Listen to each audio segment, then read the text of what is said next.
বন্ধুরা, এগুলো দেখে কি বলতে পারবেন এটা কি? এটা আপনারা দেখলেও বলতে পারবেন না এটা কি। এটা হচ্ছে রসুনের নাড়ু। রসুনের নাড়ু কিভাবে তৈরি করতে হয় সেটা আপনাদের দেখাবো। চলেন দেখে নিই। বন্ধুরা, প্রথমে আমি রসুনগুলো আধা ছেঁচা করে নিচ্ছি। অনেকগুলো রসুন বেছে রেখেছিলাম সেগুলো। আর এখানে রেখেছি ফ্রিজে সব ধরনের গরম মশলা ভেজে বেটে। এই দেখেন বন্ধুরা, আমি কারেন্টের চুলোয় খেজুরের গুড় জাল করতে দিয়েছি। গুড়টা জাল করে আমি একটু ঘন করে নেব, যাতে একটু আঁশ আঁশ ধরে। আর এর ভিতরে কি কি দেব সেটা আপনাদের দেখাচ্ছি। এই যে চিনি রেখেছি 2 কেজি এখানে। আর চাউলগুলো আমি আগেই ভেজে ব্লেন্ডার করে একটা প্যাকেটে রেখে দিয়েছি। এটাও চিনি, এটাও চিনি। আপনারা ভাবতেছেন যে আপু এটা তো গুড় দিয়ে তৈরি করতেছেন, এত চিনি দিবেন কেন? এটা ভাবতেছেন তাই না আপুরা? খেজুরের গুড় তো একটু পাতলা আপুরা, এই জন্য চিনি দিয়ে একটু ঘন করব, কারণ এত পাতলা তাই মিষ্টি হবে কম। এই দেখেন আপুরা, এখানে আমি অলরেডি রসুনগুলো বেটে রেখেছি। বেশি মিশ করে নাই, হালকা আদা ছেঁচা করে রেখেছি। রসুনগুলো আমি এখন একটা পাত্রে উঠিয়ে নিব বন্ধুরা। আর আপনারাও তৈরি করলে আমার মতো এরকম রসুনগুলো ছেঁচে নেবেন পাটা পোতাতে। এই যে অলরেডি দেখেন বন্ধুরা, আমি চিনি দিয়ে দিচ্ছি গুড়ের ভিতরে আর মশলাগুলো দিয়ে দিচ্ছি। সেই ব্লেন্ডার করে রাখা মশলাগুলো, সব ধরনের মশলা এখানে আমি অ্যাড করেছি। বলার কিছু নেই মশলাগুলোর কথা। চিনি অর্ধেক দিয়ে দিয়েছি, বাদ বাকিও চিনি দিয়ে দেব এটা গলার পরে, যাতে আমার গুড়টা একটু ঘন হয়। কারণ দেশি খেজুরের গুড় তো আপনার এটাও অতিরিক্ত ঘন না, একটু পাতলা। আর ঘন গুড় এখন কিনতে পাওয়া যায় না। এই যে বন্ধুরা, বাকি চিনিগুলোও দিয়ে দিচ্ছি। দিয়ে ভালোভাবে গুড়টাকে আমি নেড়ে নেব যাতে ঘন হয়ে যায়। বন্ধুরা, গুড়টা পাতলা থাকলে এটা তৈরি করা যাবে না, এই জন্য আমি এটাকে ঘন করে নেব। আর ঘন যখন একটু আঠা আঠা ভাব চলে আসবে গুড়ে, তখন আমি ওই ব্লেন্ডার করা চাউলের গুঁড়িগুলো দিয়ে দিব।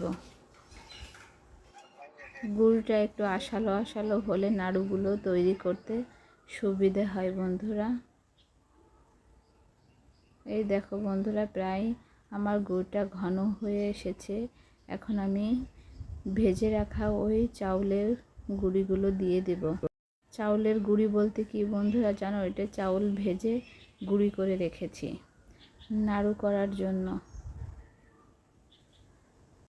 জানো বন্ধুরা, আমি এখন গুড়টাকে একটু হালকা নেড়ে নিয়ে চাউলের গুঁড়িগুলো দিয়ে দিব। আর গুড়গুলো আমি আস্তে আস্তে নেড়ে নেব যাতে দলা পাকিয়ে না যায়। এতে হালকা জালে করব, জালের আঁচটা আমি কমিয়ে দিয়েছি। আর এভাবে আস্তে আস্তে করে নেড়ে নিতে হবে, আর রসুনগুলো দিয়ে দিতে হবে। এই দেখেন বন্ধুরা, সেই রসুনগুলো সবই দিয়ে দিয়েছি। দিয়ে আমি গুড়ের সঙ্গে ভালোভাবে চাউলগুলো মিক্সড করে নিচ্ছি।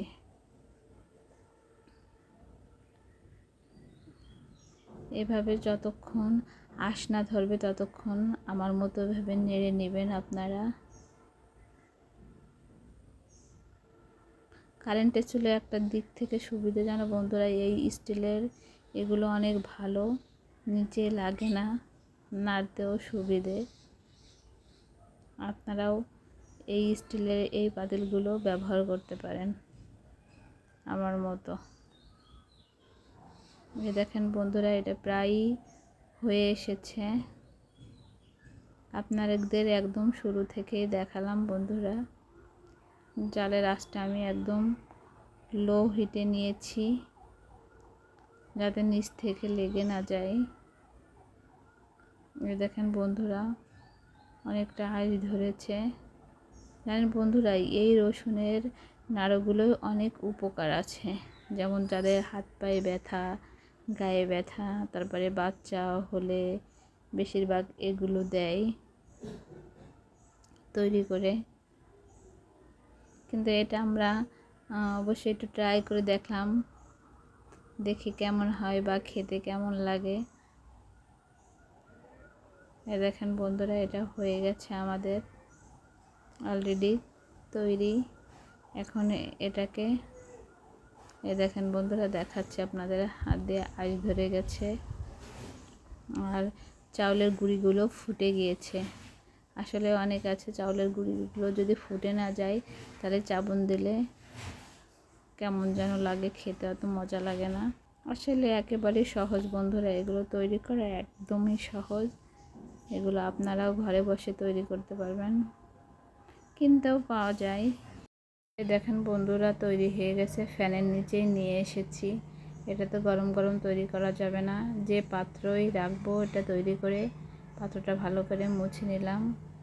এই দেখেন বন্ধুরা, প্রথমে লম্বা করে তৈরি করলাম, কিন্তু লম্বা করার থেকে এটা গোল গোল তৈরি করলে দেখতে বেশি সুন্দর দেখায়। এজন্য আবারও পুনরায় গোল গোল করে তৈরি করে নিচ্ছি।